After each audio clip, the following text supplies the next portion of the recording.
Seperti adegan di film aksi, anggota Satlantas Polres Sukabumi Kota terlibat kejar-kejaran dengan sebuah truk di Jalan Raya Sukabumi Cianjur, Sukalarang, Sukabumi, Jawa Barat.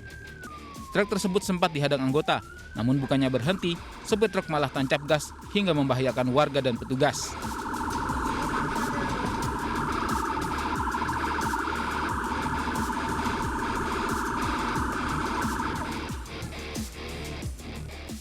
Tidak lama setelah terlibat kejar-kejaran, polisi akhirnya berhasil menghentikan truk.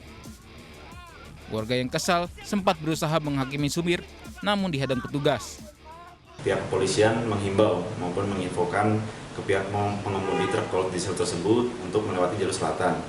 Tetapi dari si pengemudi tidak mengindahkan perintah dari pihak kepolisian dan terjadi pengejaran yang bikin atau membuat gaduh di masyarakat. Tapi di Jalan Sukabumi Cianjur, pihak kepolisian berhasil mengamankan pengemudi tersebut dan sampai saat ini masih dalam tahap penyelidikan, dan juga untuk pengemudi dan truk kolot dieselnya masih dalam pihak berwenang. Dari Sukabumi, Jawa Barat, Budi Setiawan melaporkan.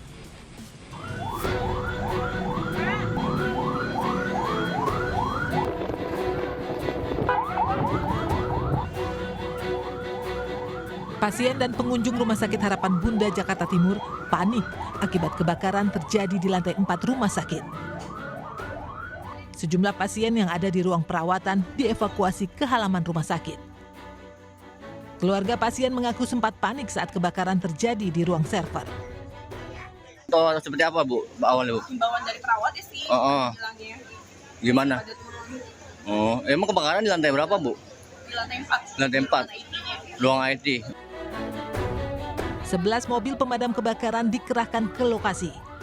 Petugas terpaksa memecahkan seluruh kaca di koridor ruang server untuk mengeluarkan asap tebal yang memenuhi lantai 4. Seorang petugas keamanan mengalami sesak nafas hingga dilarikan ke RSUD Pasar Rebo. Kebakaran diduga akibat korsleting listrik. Asap dapat kita urai keluar. Alhamdulillah setelah itu dapat dilakukan, kita berusaha masuk perlahan-lahan, tapi memang ditemukan ternyata di ruang server di belakang masih ada penyalaan. Kerugian diperkirakan miliaran rupiah. Penyebab pasti kebakaran masih diselidiki polisi. Dari Jakarta, Rio Manik, iNews melaporkan. Pemirsa, kita awali dengan informasi pertama. 2 pekerja tewas, 7 luka-luka akibat ambruknya krain girder flyover dan menimpa kereta api batu bara di Muara Enim, Sumatera Selatan. Sempat terhenti karena hujan, proses evakuasi krain dilanjutkan sejak pagi tadi.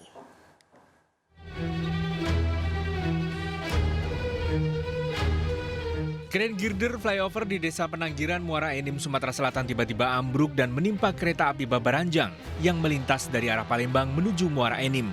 Akibatnya gerbong kereta rusak berat. Petugas berupaya mengevakuasi sejumlah gerbong kereta api Babaranjang tanpa muatan yang tertimpa girder.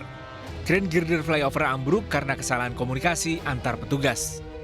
Pada saat inilah itu ada miskomunikasi di pihak erektor launcher antara Adman 1 dan Adman 2. Sepertinya ada yang terlalu cepat untuk mengangkat balok tersebut sehingga terjadi ketidakseimbangan. Akibat kejadian ini 2 pekerja krain flyover meninggal dunia dan 7 pekerja lainnya luka-luka. Peristiwa ini juga menyebabkan kemacetan lalu lintas lantaran perlintasan kereta sebidang. Proses evakuasi krain saat ini masih berlangsung setelah sempat terhenti tadi malam terkendala cuaca hujan dan minimnya penerangan. Polisi masih menyelidiki penyebab pasti jatuhnya krain. Dari Muara Enim, Sumatera Selatan, Edwin Sahsatria, iNews melaporkan. Pemirsa, KPAD Kota Bekasi melibatkan psikolog untuk melakukan pendampingan pada adik korban saksi pembunuhan yang dilakukan oleh ibu kandungnya di Bekasi, Jawa Barat. Tim KPAD juga memberikan pendampingan kepada ibu korban pelaku pembunuhan.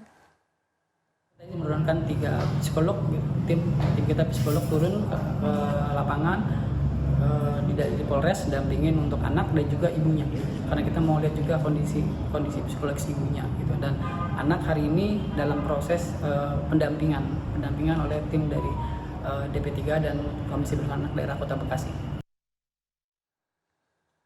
Pemirsa, 11 kecamatan di Kota Padang, Sumatera Barat dikepung banjir setinggi atap rumah sejak Kamis malam hingga siang ini.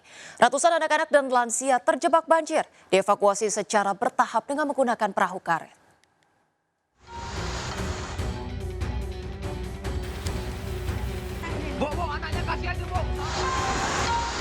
Banjir arus deras menghantam sejumlah wilayah di Kota Padang, Sumatera Barat sejak Kamis sore hingga pagi ini.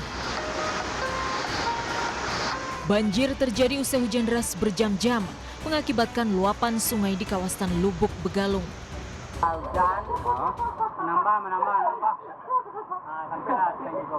Tinggi apa, Pak?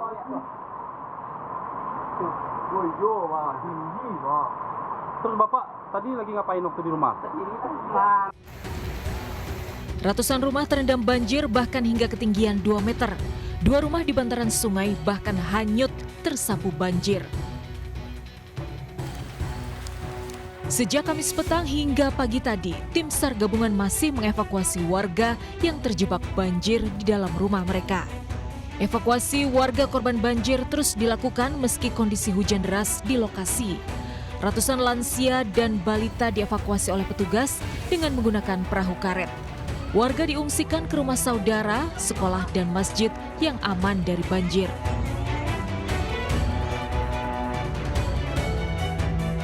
Data BPBD, 11 kecamatan di Kota Padang dilanda banjir setinggi 1 hingga 2 meter, yaitu di kawasan Lubek, Kelurahan Gurun Laweh dan Banuaran Kecamatan Lubuk Begalung, Kelurahan Indrarung Kecamatan Lubuk Kilangan, Kelurahan Tabiang Banda Gadang Kecamatan Padang Utara, dan Kelurahan Pasianan Tigo Kecamatan Koto Tengah. Ya, memang kondisi banjir hampir banyak ya di beberapa titik itu, dan memang agak ekstrim. Beberapa kecamatan atau kelurahan itu ada yang sampai atap saja tadi dari laporan handphone. Tapi kecenderungan banjir ini kalau di daerah Banuaran di sini akibat dari sungai dan ada beberapa proyek yang sedang dikerjakan dari instansi lain ya. Mudah-mudahan ini juga akan jadi perhatian. BPBD masih mendata jumlah warga terdampak banjir dan menyiapkan posko pengungsian dalam skala besar. Dari Padang, Sumatera Barat, Budi Sunandar, iNews melaporkan. Pemirsa, banjir bandang juga menerjang Kota Kendari, Sulawesi Tenggara. Puluhan rumah terendam banjir, bahkan 3 di antaranya hanyut tersapu banjir. Banjir juga merendam sebuah rumah sakit, melumpuhkan layanan kesehatan.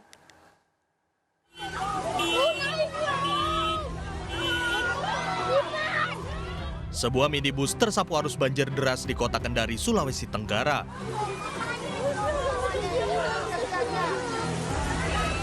Beberapa rumah penduduk di Kelurahan Sodoha, Kendari Barat ini juga tenggelam dan hanyut tersapu banjir setinggi 2,5 meter lebih.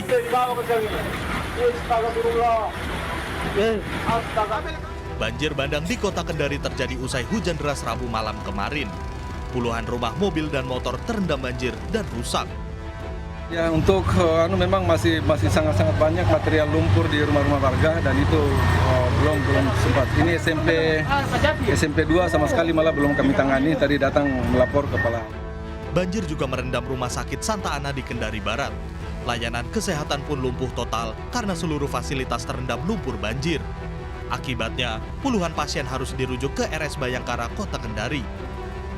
Sampai saat ini yang ditolong sekitar 38 orang. Pasien yang dirujuk dari Rumah Sakit Santa Ana. Data BPBD, ada 6 kecamatan di Kota Kendari yang diterjang banjir besar. Jumlah warga terdampak banjir masih didata. Hingga saat ini, dilaporkan ada 1 orang warga Jalan Mekarjaya, Kecamatan Kadia Kota meninggal dunia akibat tersengat listrik saat menguras air yang masuk ke rumahnya. Dari Kendari, Sulawesi Tenggara, Mukhtarudin, iNews melaporkan. Pemirsa, gudang beras oplosan di Serang, Banten digerebek polisi. Pelaku mengoplos beras Bulog dengan beras berjamur memakai pemutih untuk dijual seharga beras premium.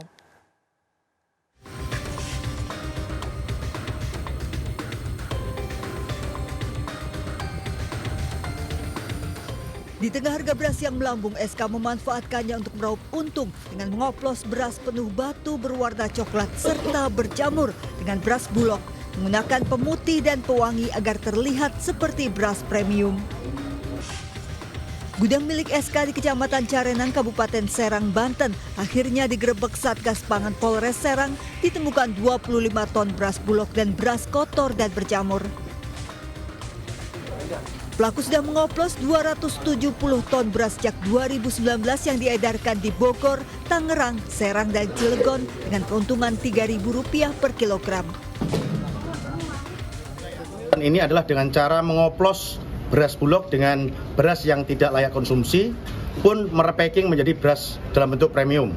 Kegiatannya adalah melakukan bleaching, blowing, repacking, dan melakukan pewangian terhadap produk beras tadi. Agar pembeli tidak tertipu, sebaiknya waspada dan mengenali ciri-ciri beras oplosan. Di antaranya, jika beras asli berwarna putih keruh, sementara beras oplosan agak sulit dideteksi lantaran telah dicampur dengan beras menir, yakni beras serpihan di mana bulir beras tidak utuh. Beras oplosan juga meninggalkan serbuk putih di tangan lantaran dicampur pemutih. Aroma beras oplosan berbau tak sedap dan jika direndam air akan mengalami perubahan warna signifikan menjadi sangat keruh. Dari Serang, Banten, Mahesa Apriandi, iNews melaporkan.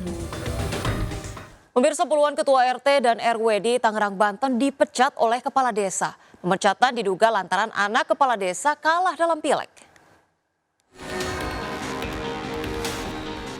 21 ketua RT dan 6 ketua RW menemui Camat Sindang Jaya untuk mengadukan nasib mereka yang diberhentikan sepihak oleh Kades Manakerta Kecamatan Sindang Jaya, Tangerang. Pemberhentian ini diduga lantaran anak Kades Manakerta yang maju sebagai caleg gagal meraih suara.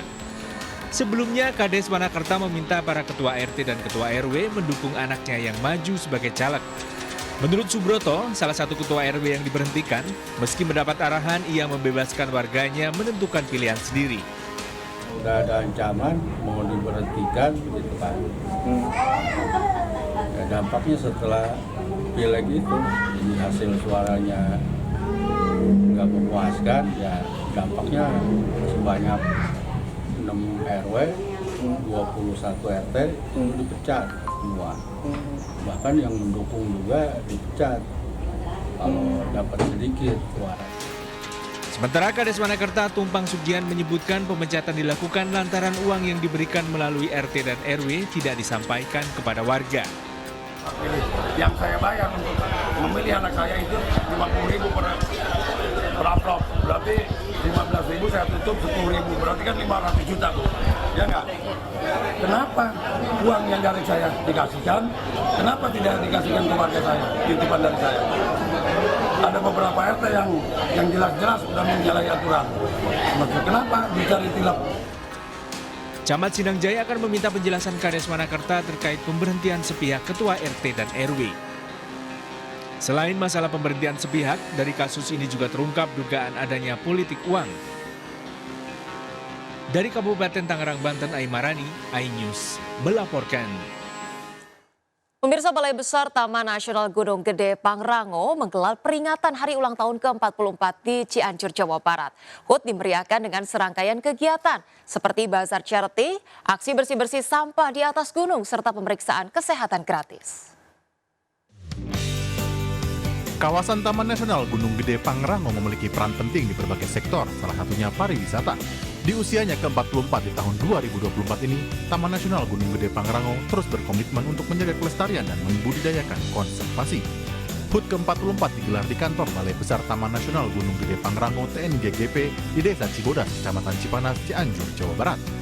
Nah, tentu ini sangat penting untuk menjaga kelestariannya, sangat penting untuk membudayakan konservasi itu di dalam kehidupan masyarakat, agar 100 tahun, 200 tahun ke depan anak cucu kita masih bisa menikmati manfaat Taman Nasional. Kita himbau sama-sama terhadap masyarakat, kemudian juga terhadap lembaga agar melestarikan bumi ini untuk tadi dikatakan bahwa luwung Lahejo, masyarakat Tangejo ini jangan kita pertahankan, bahwa jangan sampai terjadi ada pengrusakan di dalamnya dan kita jaga lestarikan supaya manfaat bagi masyarakat yang lebih banyak lagi. Hari ulang tahun yang ke-44 dimeriahkan dengan sejumlah rangkaian kegiatan seperti bazar charity, literasi Gepang, aksi bersih-bersih sampah di atas gunung, dan pemeriksaan kesehatan gratis. Seharusnya sih ada memang mengetahui ya, bukan hanya